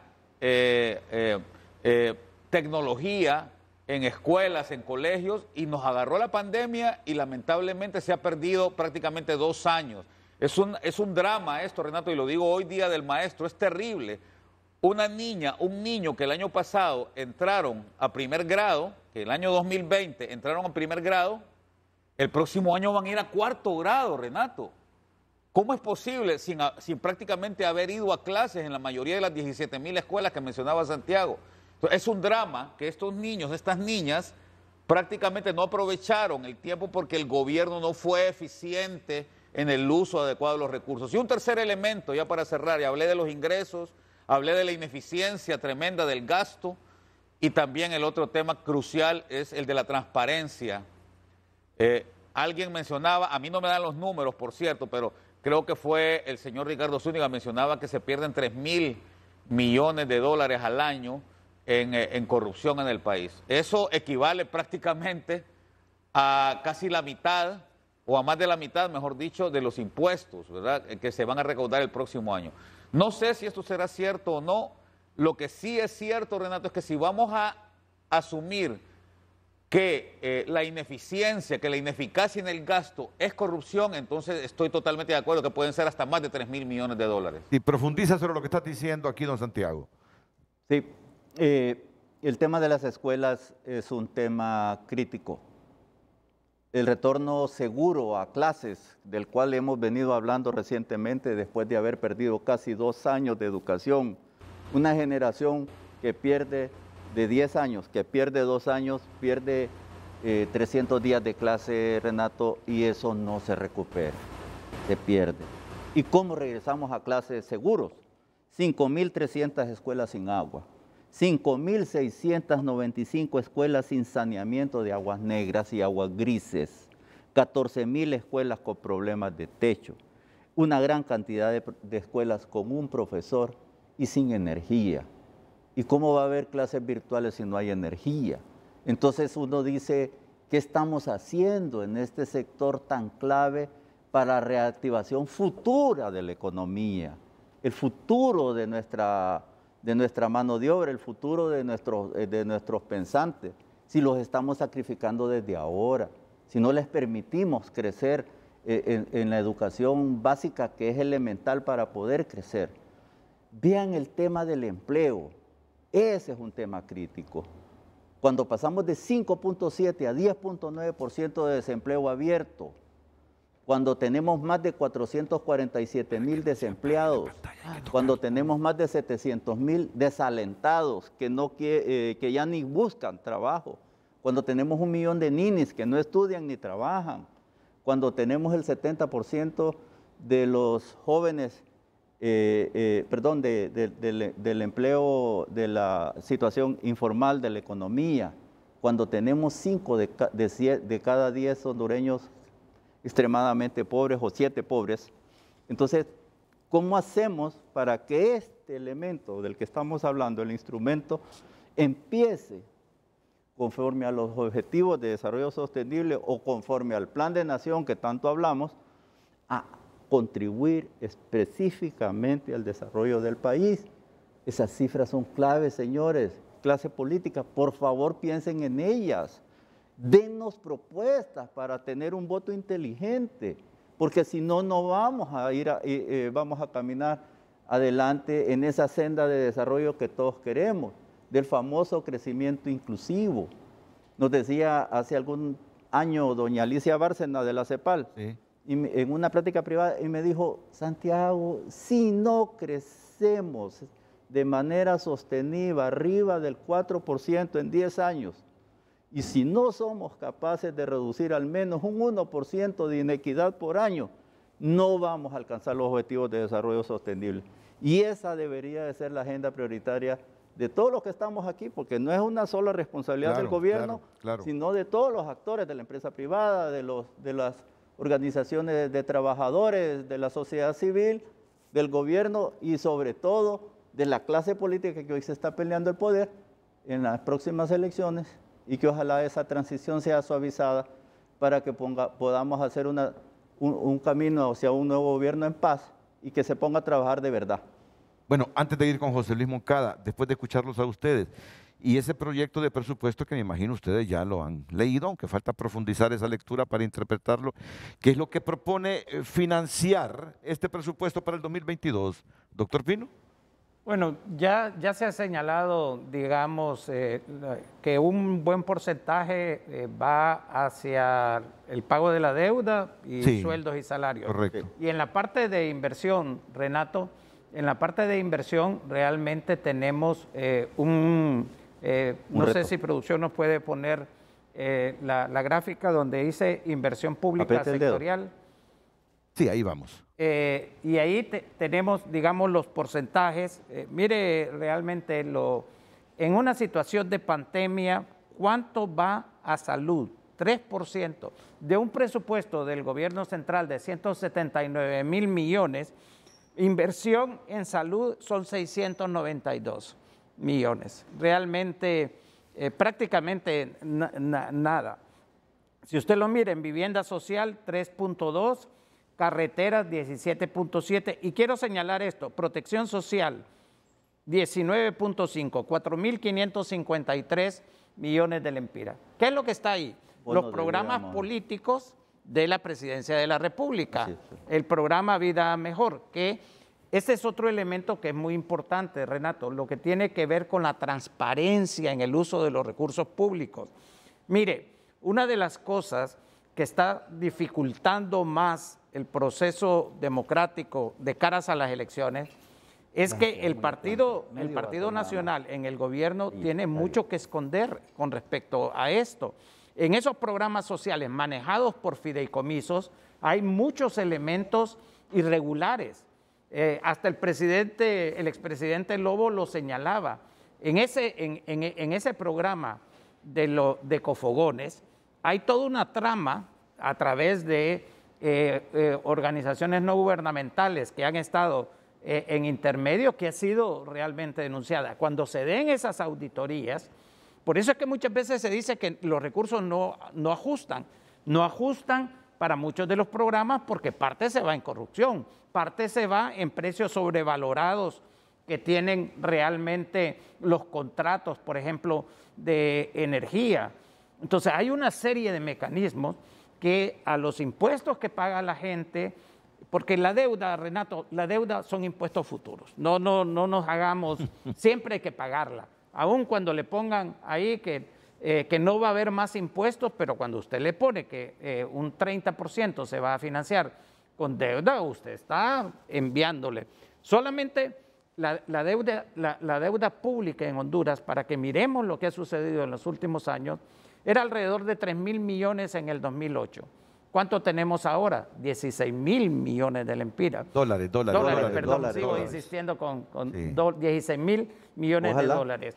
Y en cuanto al pago del servicio de la deuda, en un dato que está ahí, todavía en el 2016 teníamos 6.000 millones en pago de servicio de la deuda. ¿Cuánto tenemos actualmente? Tenemos 50.000 millones de dólares. Entonces, esta política fiscal nos ha llevado a una situación de deterioro, del fracaso de las políticas públicas, 17 comisiones interventoras que no le dan cuenta de los resultados, la ENE con una intervención después de que se ha convertido en un desastre financiero. Y aquí quiero polemizar un poco con mi compañero, amigo y colega Santiago, porque, mire, una de las cosas importantes en la ENE, en el 2018 se hizo un acuerdo entre el COE, Fondo Monetario y Gobierno. Una empresa que es multimillonaria, una empresa que realmente tiene una proyección no solamente en las tarifas de los consumidores, sino que en la competitividad del país. Sus decisiones no pueden ser solamente de pocos sectores. Este es un problema nacional. Y yo me temo, y lo he denunciado, Renato, que ahora con la revisión del Fondo Monetario Internacional, con la extensión que se dio primero de septiembre a noviembre y ahora de noviembre a enero, el objetivo del Fondo Monetario y probablemente del gobierno es aprobar la ley de la división de la ENE en tres empresas y ceder la administración de activos tan importantes como el Cajón y hidroeléctricas a la empresa privada. Si ya el gobierno fracasó rotundamente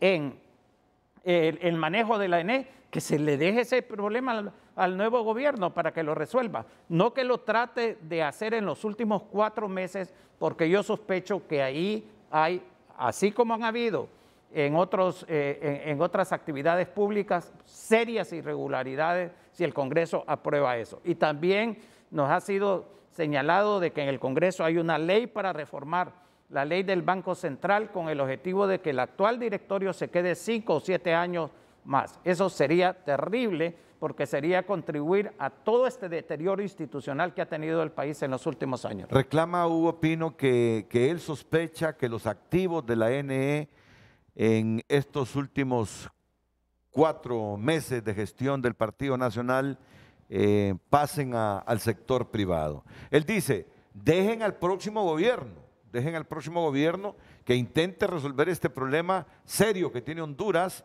que lo compromete fiscalmente, que es ese déficit que anualmente tiene la NE, y no digamos el acumulado, que está arriba de los 80.000 millones de lempiras.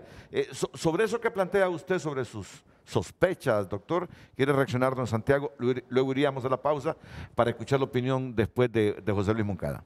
Gracias. Me parece que hay un poco de imprecisión o de una percepción un poco errada lo que plantea el doctor con relación al tema de la escisión del ENE o del proyecto de ley de modernización del ENE. La ley de industria eléctrica que fue aprobada en el 2014 y que entró en 2015 en vigencia, en su artículo 29 establece que la empresa debe ser escindida en 3 empresas, que esas empresas son de orden público, que van a funcionar, podrían funcionar como sociedades anónimas. En ningún momento dice que van a ser privatizadas. Lo que dice es que son agentes de mercado que deben de participar en el mercado y como tales tienen que tener cierto dinamismo con consejos de administración. Crearse una empresa holding tenedora de acciones que son propiedad del Estado, que se separan en 3 empresas que tienen activos que son del Estado, que son reflejadas en las acciones, pero que tienen una administración profesional despolitizada. Si logramos que la empresa de generación que tiene activos como el Cajón, el Níspero y otros, pueden generar energía y ganar dinero para tener excedentes, para seguir invirtiendo en esa calidad y competitividad que requerimos, es bueno. Si tenemos una empresa de transmisión que transporta la energía, que tiene activos ya depreciados, que necesita invertir 385 millones de dólares, pero solo tiene 150 millones de un préstamo, puede invertir para mejorar el transporte, la calidad, la estabilidad de la energía y ganar dinero para tener excedentes y seguir invirtiendo. Ese es el propósito de estas sociedades de socio único. No son sociedades anónimas de capital privado, son socios únicos de capital público. Y tener una empresa de distribución donde está el agujero negro de la energía, del sector energía, que es la que compra energía, la vende, no la factura y la pierde. O sea, que de cada 100 Santiago, que vende... dejemos que todas esas maravillas las haga el nuevo gobierno, no este gobierno. No, porque la ley ya está, doctor, pero necesitamos trabajar rápido. Santiago, la ley estaban 3 fideicomisos, pero y no se implementaron. Y no se deben de implementar probablemente porque ya no se apegan a la nueva ley. El punto, Santiago, para mí es, yo le puedo aceptar, digamos, todos esos argumentos, pero ¿por qué hacerlo en los últimos 4 meses de gobierno? ¿Cuál es la motivación para hacerlo en los últimos 4 meses de gobierno? Para dejar amarrado completamente al nuevo gobierno. Es lo mismo, hace 5 años nos dijeron, vamos a crear con el Plan 2020 600,000 empleos, 13,000 millones de dólares. Aquí lo estuvo usted, Renato, sí. Al Plan 2020, era una maravilla completa.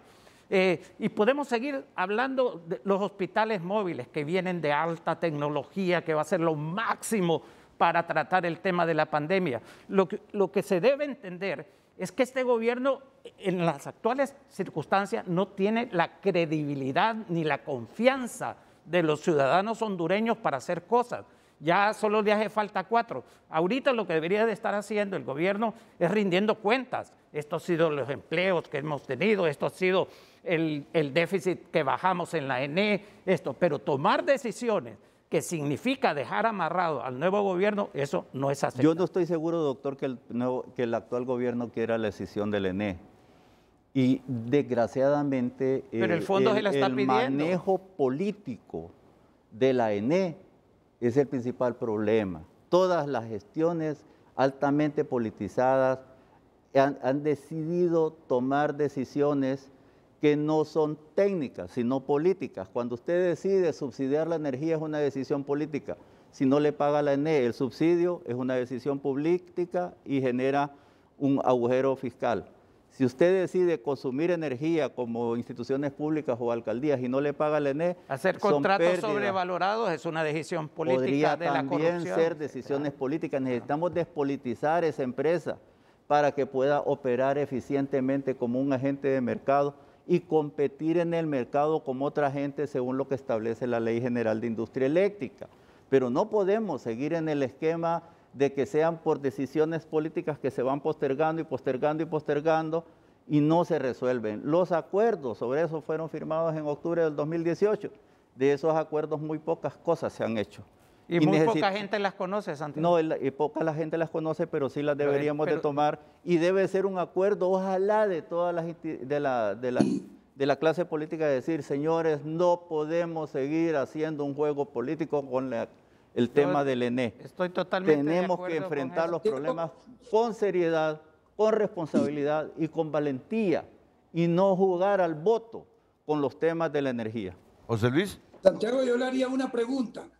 ¿Por qué se han demorado 12 años el partido de gobierno, el Partido Nacional, en fijar una política clara de energía eléctrica? Y ahora en 4 meses, cuando están finalizando, quieren hacer una repartición. 12 años, Santiago, disculpe que le diga, porque yo coincido con Hugo. Han pasado 12 años de un gobierno en un mismo partido donde la política energética ha sido un fracaso. ¿Sí? Todos los problemas que hemos tenido es porque no ha habido una dirección y una claridad y una contaminación política y empresarial que no ha permitido que realmente tengamos algo como lo que tiene Guatemala, tan eficiente, donde el sector privado y público se pusieron de acuerdo para poder desarrollar realmente una política que diera resultados de impacto individuales, colectivos, y tuviéramos precios de energía competitivos para atraer inversión. Entonces, ¿usted cree que en 4 meses van a hacer lo que en 12 años no hicieron y lo van a hacer de buena fe? Primero, no defiendo ni la posición del gobierno ni la posición del partido de gobierno. La ENE es una preocupación de todos los sectores y el sector privado es uno. Lo que queremos es que se implemente la ley, que se ponga en marcha la ley, que no sigamos postergando esas grandes decisiones que tenemos, que se despoliticen esas decisiones. Y, no y usted dice falta de voluntad política, probablemente es lo que ha prevalecido. Falta de voluntad política para hacer lo correcto, porque sí ha habido voluntad política para otras cosas, pero no para hacer lo correcto. Nosotros como sector privado estamos comprometidos con eso, todos los organismos internacionales estamos comprometidos con esto. Y señores, los problemas del ENE no se resuelven en 4 meses. Necesitamos por lo menos unos 4 años para reducir pérdidas. Necesitamos reperfilar la deuda del ENE, que suman 70.000 millones. Necesitamos ordenar el sector eléctrico para tener estabilidad, para tener calidad, para tener competitividad en las tarifas. Y nadie niega eso, Santiago, nadie niega eso. El tema es que no lo han hecho. Mire, yo ayer dialogué con el representante del Fondo Monetario Internacional y le dije abiertamente que me parecía que sus comunicados en el tema del ENE eran muy suaves, muy light. Es decir, nosotros esperaríamos una posición más contundente en que realmente las cosas en ENE no han avanzado como los hondureños conscientes y conocedores de la problemática buscamos solución. Pero yo no creo que en 4 meses se deba hacer algo que debe dejarse al nuevo gobierno. Si ya nos esperamos todos, hagamos las cosas bien hechas. Yo particularmente coincido con Hugo y creo que es el diálogo que tenemos entre todos los conocedores de esta materia, en que estas cosas tienen detrás algún interés particular que está afectando realmente el buen resultado. Coincido con usted que tenemos que tomar decisiones, pero que este sea el mejor momento, no lo creo. José Luis, yo sé que usted tiene muy buenas relaciones con los representantes de estos organismos multilaterales y ese fideicomiso para las 14 represas. ¿Cómo avanza eso? ¿Realmente hay voluntad para financiar estas 14 represas? Bueno, mire, Renato, hay un fideicomiso de generación que viene de años atrás y que realmente no generó mayor resultados o mayor producto, ¿verdad?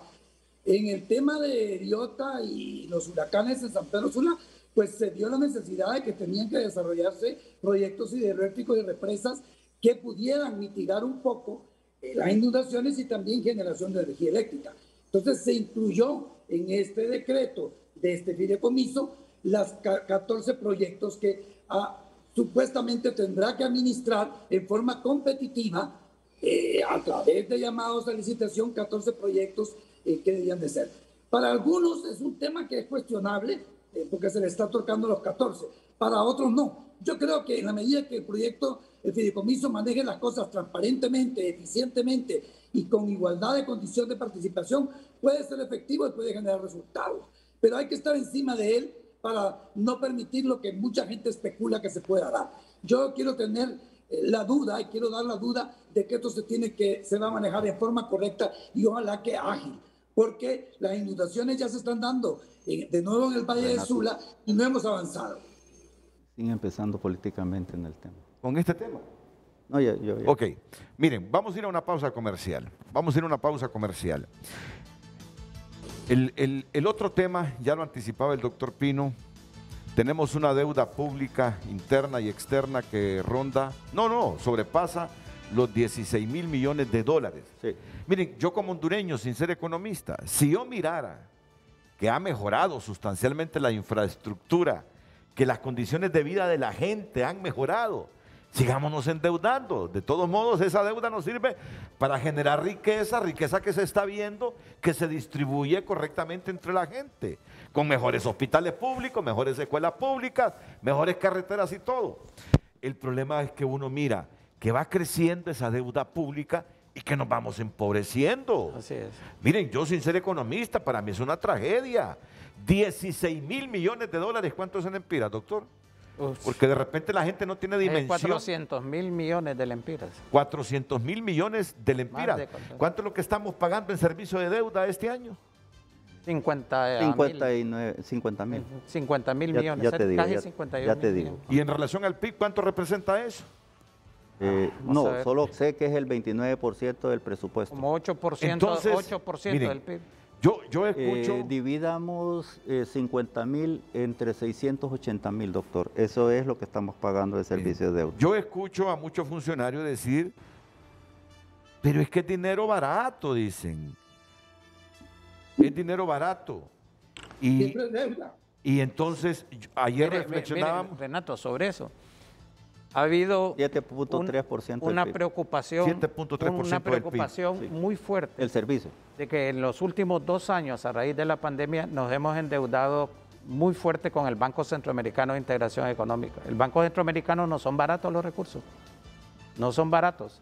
Los recursos son baratos del BID y el Banco Mundial cuando son con fondos concesionales, pero Honduras es un país de ingreso medio. Ahora nos están dando préstamos, parte de capital ordinario y parte de términos concesionales. Entonces la deuda no es como en el pasado que era concesional. Ya no funciona Entonces, audio. sobre eso queremos tu comentario, Julio, después de la pausa. Es fundamental recurrir a estos préstamos. Es ético el endeudamiento que estamos contrayendo, que está contrayendo el Estado de Honduras. Francamente, miremoslo así.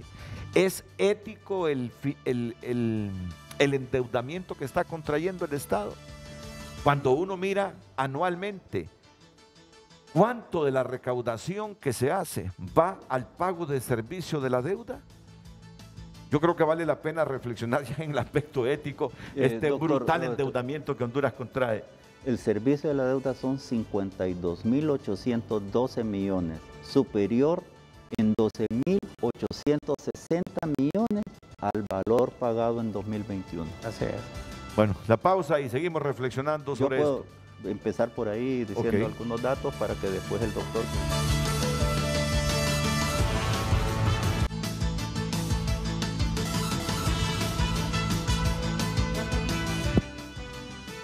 Julio, uno como ciudadano sabe que el país no está produciendo los suficientes recursos para satisfacer toda la demanda que tenemos.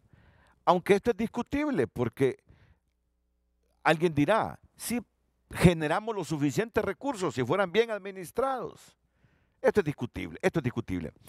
Pero vamos al fondo de lo que estamos abordando. ¿Es ético este endeudamiento que estamos adquiriendo en la situación que está el país actualmente? Pareciera contradictorio. Necesitamos recursos para invertir. ¿Necesitamos recursos para invertir? Claro que lo necesitamos. Y entonces, ¿por qué protestan cuando el país se endeuda? Insisto, sin ser economista, es que cada día uno mira que en relación a los ingresos es más la plata que estamos pagando anualmente para el pago de capital y servicio de la deuda.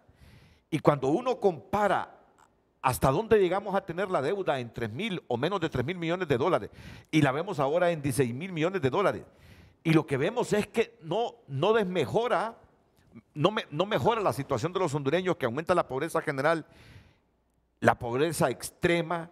Uno dice, ¿es ético seguirnos endeudando en estas cantidades que tenemos ahora, Julio? El gran problema, Renato, es para qué se utiliza la deuda. Y puede sonar trillado ya esto, pero es importante remarcarlo. Joseph Stiglitz, uno de los grandes fiscalistas que hay en el mundo y que es muy conocido, sobre todo por los libros, es un hombre muy mediático y además tiene una columna en el New York Times, Premio Nobel de Economía, dice que debe existir el principio de equidad intergeneracional. Hugo Noé hablaba de que en general la deuda son más impuestos, pero son impuestos futuros. Entonces hay que ser coherente con la forma en que nos vamos a endeudar, Renato.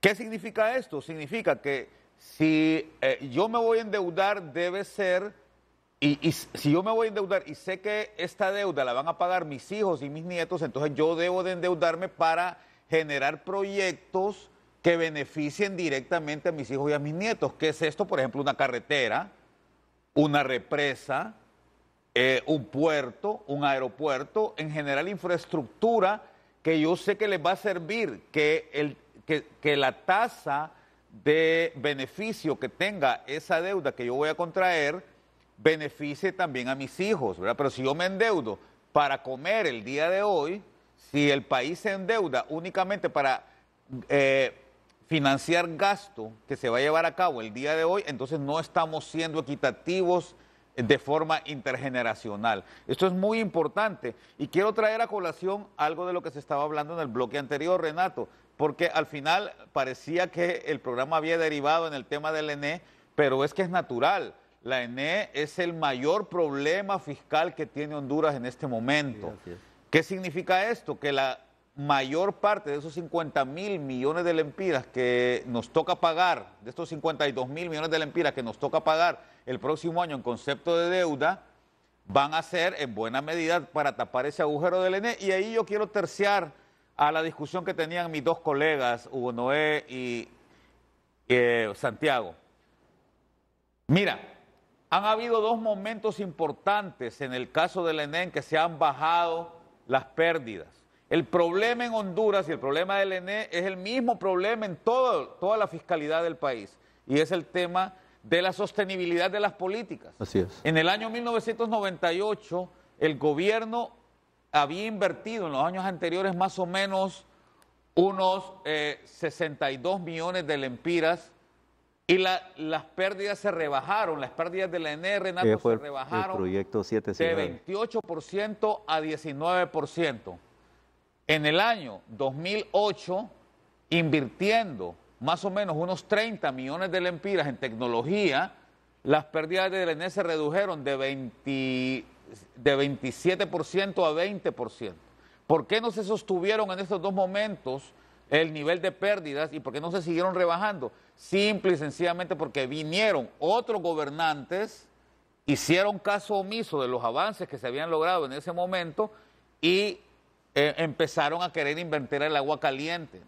Mientras nosotros, en términos de políticas públicas, Renato, sigamos destruyendo lo que el anterior hizo, lo poco positivo que el anterior hizo, y no construyamos sobre eso, sino que creamos que el mundo lo vamos a hacer nosotros mismos, vamos a seguir en este mismo problema. Así es que el problema de la deuda actualmente se da fundamentalmente por esa falta de visión, por esa falta de equidad intergeneracional que nosotros tenemos y por persistir, sobre todo en los últimos años, en endeudarnos para financiar proyectos que no van a beneficiar a las generaciones futuras.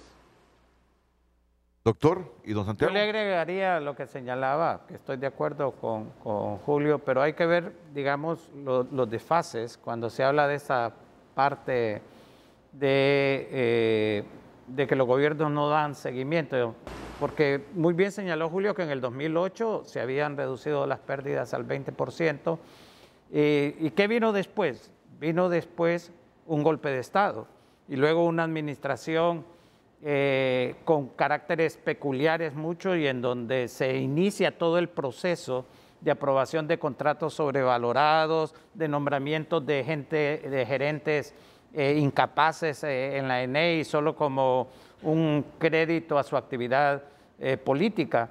Entonces, obviamente eso está determinado dentro de un contexto y yo agrego también el elemento de corrupción, ¿verdad? Esto es muy importante. Lo que sí señala el ejemplo de Julio es que en dos administraciones diferentes, con dos programas de reducción de pérdida basada en técnicos nacionales, se logró alcanzar ese objetivo. Así es. El CIMEC, por ejemplo, el colegio, yo vi una presentación, Renato, excelente. Ellos tienen todas las ideas claras y dicen que se puede hacer hasta con la nueva tecnología existente. Entonces, ha habido una falta de voluntad política permeada muy fuerte y hay que señalarlo claramente por la corrupción.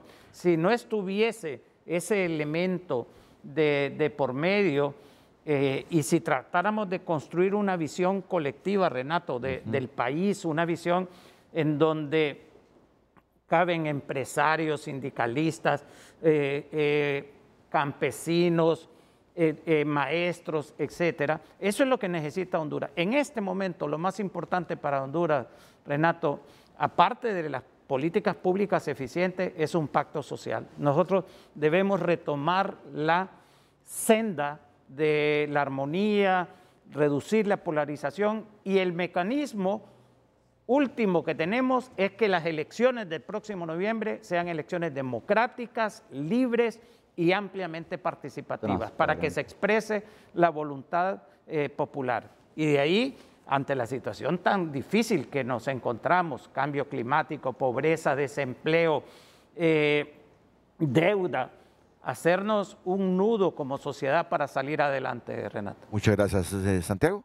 Sí, de acuerdo con usted en el tema de voluntad política para resolver los temas graves, y la ENE es un caso. La necesidad de un pacto social, fundamental.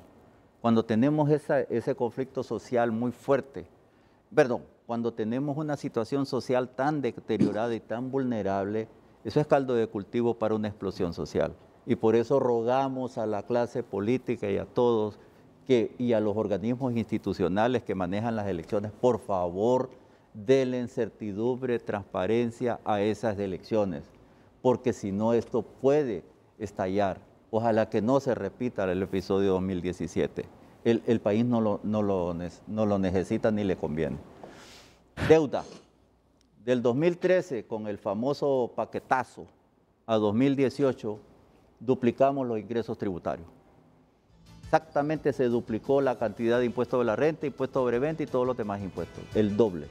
Pero al mismo tiempo pasamos de un índice de deuda del 45% que creíamos que era el nivel sostenible de deuda a hoy al 60%, que es otro nivel de sostenibilidad que nosotros no estamos seguros. Permítame, entonces mejoramos los ingresos, los tributos, y también incrementamos la deuda. Sí, pero seguimos gastando. Y seguimos gastando y en realidad, en lo que más gastamos, no necesariamente logramos los resultados que esperábamos. porque no mejoramos los indicadores de educación, porque no mejoramos los indicadores de salud. Y la pandemia solo vino a hacer aflorar del todo la problemática que teníamos en el sector salud. Se mejoraron algunos indicadores de seguridad, pero ahí está el crimen organizado y ahí siguen las muertes y ahí sigue la delincuencia y la violencia en las calles. Entonces uno dice, y entonces si seguimos captando ingresos tributarios y seguimos endeudándonos, ¿para qué? Como dijo Julio, calidad del gasto. Fíjense, señores, que el servicio de la deuda previsto para el próximo año es de 52.800 millones. El incremento en ese valor es de 12.800 millones. Estamos hablando casi de un 24% de incremento en el servicio de la deuda. Y si por el otro lado, dijimos muy al principio del programa, don Renato, que íbamos a tener que financiar un déficit porque el presupuesto es de 179.000, pero los ingresos tributarios solo son de 118.000, ahí tenemos una diferencia que hay que buscar más deuda. Pero además de esos 118.000, 110.000 van a servir para pagar salarios y para pagar deuda, servicio de deuda. No nos queda nada, más deuda. Solo nos queda más deuda. Pero si además tenemos que captar deuda para seguir gastando en gasto corriente y no en capital de inversión, como dijo Julio, que nos genere un retorno a las generaciones futuras, entonces estamos mal gastando y mal endeudándonos, ¿verdad? Es lo mismo que hace una persona cuando, creo que ya lo dijeron, se endeuda con tarjeta de crédito para seguir gastando y manteniendo un nivel de vida que no es sostenible. Lo mismo le pasa al país. Tengamos cuidado en eso porque realmente es una preocupación muy fuerte. Lo que tengo que decir no le va a gustar a alguna gente, pero por todo lo que dicen los economistas y que uno escucha en el país, si es otro partido el que gana las elecciones del 28 de noviembre, se verá obligado a reformular el presupuesto para el ejercicio seguramente 2022, seguramente. Si bueno, es el partido en el gobierno que gana el 28 de noviembre, seguiremos en esta espiral. Es que me ha impactado ese dato que dio don Santiago. ¿En qué periodo fue que se incrementaron los ingresos? Del paquetazo aprobado en el periodo de transición del gobierno de, creo 2014. que del 2013, fue aprobado en diciembre o en enero. Al finales de diciembre. Pero se ejecutó a partir del 2014 al 2018. Se duplicaron los ingresos tributarios del gobierno. Honduras alcanzó un indicador de presión tributaria del 18%, el más alto de Centroamérica, y solo comparable con el socio comercial que tenemos al lado, con el que tenemos unión aduanera con Guatemala. La presión tributaria en Guatemala es de 10.5, en Honduras de 18. El año pasado bajó a 14 porque los ingresos tributarios cayeron más rápidamente de lo que cayó el PIB. Pero en este año volvemos a un indicador presupuestado para el otro año de 17.5%. Esa es una fuerte carga para las empresas y para las personas. Lo que me impactó es que se incrementan los ingresos, pero al mismo tiempo aumenta el endeudamiento. Sí. ¿Cómo definir eso? Y seguimos siendo pobres y en esta situación, ¿qué significa eso? Que eso último es lo más importante, Renato. El hecho de que la deuda, en primer lugar, obviamente es bastante alta. Yo recordaba de que hace varios años se nos decía que 40% era el límite de deuda, que no había que endeudarse más de 40%. Hoy tenemos 60%. Pero el uso de la deuda, como han señalado los colegas esta mañana, el hecho de dedicar la deuda, antes Renato decía, solamente para proyectos de infraestructura. Es decir, los gobiernos tienen la obligación del gasto corriente, cubrirlo con los impuestos, con los ingresos corrientes, y dedicar la deuda para infraestructura que apoye el crecimiento económico y creación de empleo. Así es. Y eso es muy importante. Pero de un tiempo para acá hemos perdido, y yo cuando estuve en el directorio del Banco Mundial fue uno de los elementos de discusión, Renato. ¿Por qué? Porque se inventaron algo que se denomina apoyo presupuestario. y ese apoyo presupuestario es para cualquier tipo de gasto. Entonces los gobiernos empezaron a pedir apoyo presupuestario para inclusive pagar salarios. Y entonces esa fue una espiral que se fue dando y la deuda no se convirtió en lo que usted señala, mejoramiento de las condiciones de bienestar de la población. Mire, con una institución multilateral, y esto no es que tengo que confirmarlo, no, tengo que pedir más detalles. Con un organismo multilateral se adquirió el compromiso de un préstamo para el hospital de traumatología. Y yo pregunté, ¿y qué pasó con ese hospital? Les digo, no querían desviar los recursos para otro lado. Sí. Y al final estamos sin hospital, estamos sin ese hospital. Y yo no sé qué ha pasado con ese préstamo. Lo mandaron a otros recursos. Es parte de lo que aquí se está hablando del mal gasto con esos préstamos. Vamos a la pausa comercial para escuchar los comentarios finales de 30 segundos cada uno de mis panelistas.